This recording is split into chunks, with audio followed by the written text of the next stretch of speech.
Okay, while I'm here, I'm going to show some updates I made to the app based on client feedback. I'm going to delete the chat, and then on the left, I'm searching. I don't want to show you all my contacts, so I'm just searching for Digame, and I'm going to restart the bot. And we're doing things a little bit different. We ask, are you on the web or mobile? I'm actually on my MacBook, so I'm on the web app. And then we ask, what is your native language? And we limit it to just the 3 top choices. And then you can show all languages in alphabetical order, but you can just pick one on the short list. And so we have 2 pages. So it's that little page, and then there's this huge, crazy page. I think we have 49 languages and maybe 87-ish different dialects. Like, this is all English, but you can do like English Australia, English Canada. So I'm English United States is my language. And then let's click that. What language would you like to learn? Again, we do the same thing here, and I put Spanish Mexico. And if you don't see the language, we have all the same languages you can learn. So let's say Spanish Mexico. Oh, and now we're asking fluency level, because it basically, you can ask it whatever you want, and you can put ChatGPT, you can like ask questions, but if it kind of has a sense of where you're at, like if you're advanced, it'll talk more in the Spanish language or whatever language you're learning. If you say no knowledge, it'll start with like simpler words. So I'm kind of beginner intermediate. Let's say intermediate. I'm sort of beginner intermediate. And then it asks you groups, because you can use it as a translator in your groups. Okay, your language settings were saved. And then we ask, would you like to speak Spanish? And then we had a prompt that said, like, you can like follow it, but you can ask it questions, because this is ChatGPT4. I took that out, and it just starts off. Casi perfecto. Casi perfecto translates to almost perfect in English. It's remembering my history. So the other thing is, we can make it clear the history if we change one of the languages, and that'll actually clear out the history.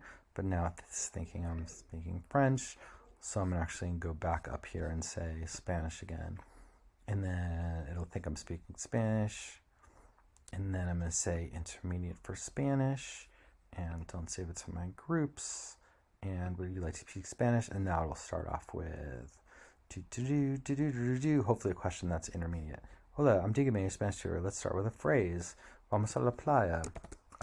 We vamos. Why is it doing that? I don't know. Escape. We are going to the beach. Yeah, vamos a la playa. That's sort of beginner intermediate. We are going to the beach. I think that's right. Muy bien, that's correct. Muy bien, that's correct. Now, let's practice some verb conjugation. Can you... But I can say things like, let's say that I want something harder. Can you give me harder questions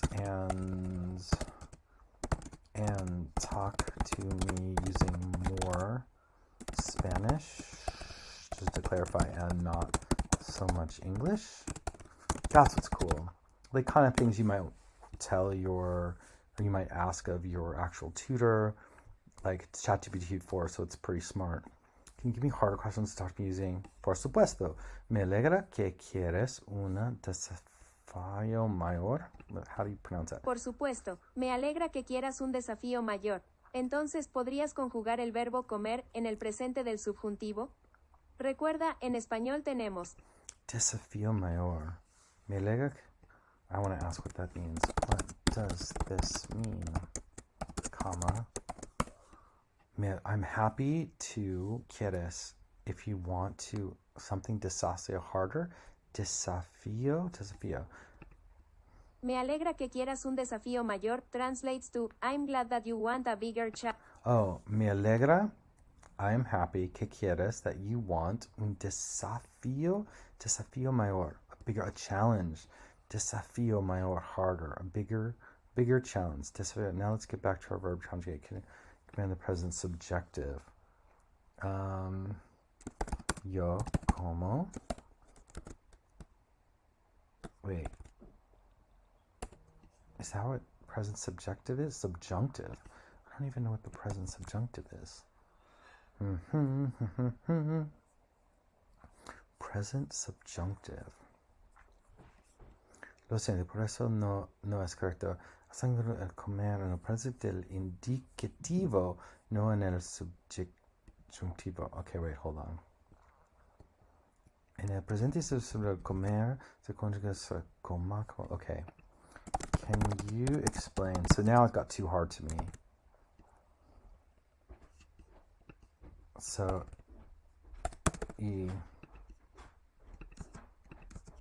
but using only English, so I understand first. Unlike my junior high school Spanish teacher who would just speak in Spanish only, and I had no idea, and it was just really frustrating.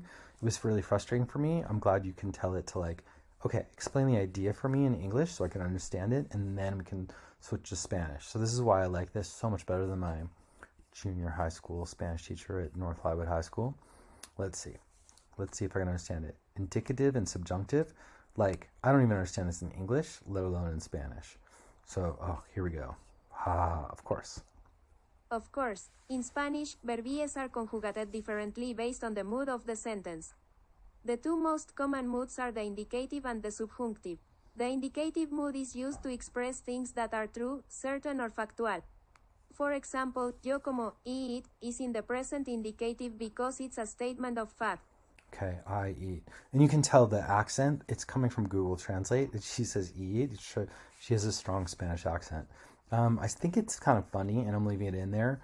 There's some ways to do it, but it's hard with Google Translate when you have multiple languages. And anyway, I won't go into it. But I think it's helpful because their Spanish is good, but the English isn't so great. The subjunctive mood, on the other hand, is used to express various states of unreality such as doubt, possibility, necessity, or action that has not yet occurred. For example, espero que tú comas, I hope that you eat, is in... Sometimes I have to stop it. Espero que tú comas. I hope that you eat. I hope that you eat. Is in the present subjunctive because it's expressing I hope or wish, not a certainty. Okay. Yo como versus espero que tú comas. Okay. In terms of conjugation, the present indicative of comer is yo como, tú comes, él come, nosotros comemos, ellos comen. The present suggestion of comer is yo coma, tú comas, él, ella, usted coma, nosotros comamos, ellos coman. Let's see. Can you translate this to English?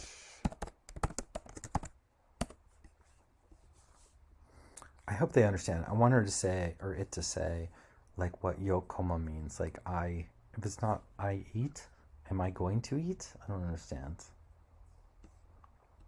Maybe I put the whole sentence in there. Sure, the English translation, the present subjunctive of comer would be I should eat, yo coma. Tú comas, you should eat, you should eat, comas. Él said, you should eat. Él coma, ella coma, usted coma. Nosotros comamos, we should eat. Nosotros comamos. Ellos, so like, remember, the subjunctive mood doesn't have a direct equivalent in English, but it's often translated with should to give the sense. So I think it's like, nosotros, like we should eat more vegetables. Nosotros comamos. Comamos más. Is it vegetales? Vegetales? Is that correct? I forget vegetables in Spanish. Verduras? Verduras? Let's see. Excellent. Nosotros comamos más vegetales es correcto en presente. El subjuntivo está here. Exactamente. Nosotros comamos más vegetales es correcto en el presente del subjuntivo. Esta frase se puede usar en un contexto en el que estás sugiriendo o deseando que tú y otras personas coman más vegetales. En inglés, esto se traduciría como let's eat more vegetables o we should eat more vegetables. Muy bien hecho. ¿Quieres probar con otro? I feel like... What? Let's see. Is there another word for vegetables? Vegetables? Like verduras or something? Isn't verduras? Like when you're in Mexico, I feel like they have stores that sell like fruits and vegetables. Frutas y verduras? Yes, understood. Yes, in addition to verduras, you can also use the word vegetales to refer to vegetables in Spanish. Both are widely understood, but verduras is more commonly used in everyday conversation in Mexico. Would you like to try using verdura? Actually,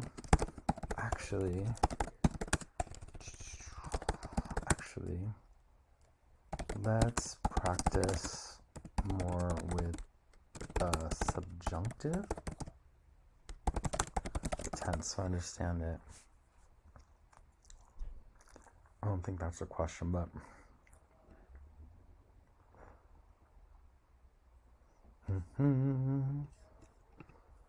Perfecto. Vamos a practicar más con el subjuntivo. Por favor, conjuga el verbo hablar en el presente del subjuntivo para todas las personas. Recuerda, la conjugación del subjuntivo se basa en la forma yo del presente del indicativo, pero con las terminaciones opuestas. Por ejemplo, para los verbos que terminan en ar, usamos las terminaciones de er, ir y viceversa. Por ejemplo, para los verbos que terminan, with verbs in AR, usamos las terminaciones de ER, IR y viceversa. I don't understand. Can you say this in English?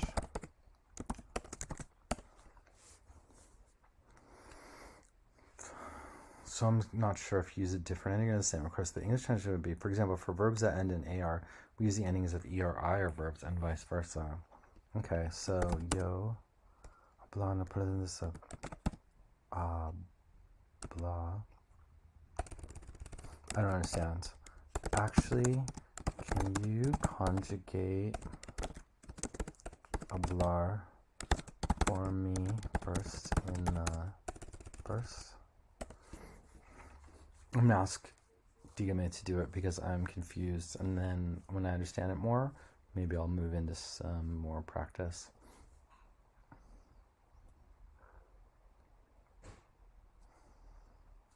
Sure. Sure, I'd be happy to help.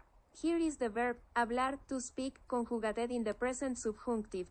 Yo hable, I speak, tú hables, you speak, él, ella, usted hable, she, you, formal, speak, nosotros, nosotras hablemos, we speak, ellos, ellas, ustedes hablen, they, you all speak. Remember, the subjunctive is used to express various states of unreality such as doubt, possibility, necessity, or action. So this is what I'd say to a Spanish teacher. So like, yo hablo means I speak, and yo hable means I should speak.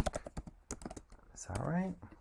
So yo hablo means I speak, and yo hable means I should speak. These are the kinds of things it's really nice to have a tutor for. These like things that like, yeah, complex, man, subjunctive. Yo hable.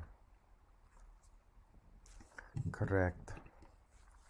Correct, yo hablo, is the present indicative form of the verb, hablar, and it means, I speak. On the other hand, yo hable is the present subjunctive form. The subjunctive mood doesn't have a direct equivalent in English, but it's often used in situations of uncertainty, doubt, or emotion. So, yo hable could be translated as, I speak, in certain contexts, but it's more often used in situations where you might say, I should speak, I might speak, or it's necessary that I speak, in English. For example, in the sentence, es importante que yo hable con él, it's important that I speak with him, yo hable, is in the subjunctive because it's expressing a necessity. Es importante que yo hable con él sobre mi carro. Like if my car's broken down, I have to el mecánico sobre mi carro. Is that correct? Es importante que yo hable con el mecánico sobre mi carro. Is that correct? I think that's correct, but let's see. Exactamente. Exactamente, tu frase es correcta. En inglés se traduce como It's important that I speak with the mechanic about my car. Muy bien, estás usando el subjuntivo correctamente. ¿Quieres probar con otro verbo o seguir con hablar? All right, so we learned conjugating in the subjunctive, and that's the video for today.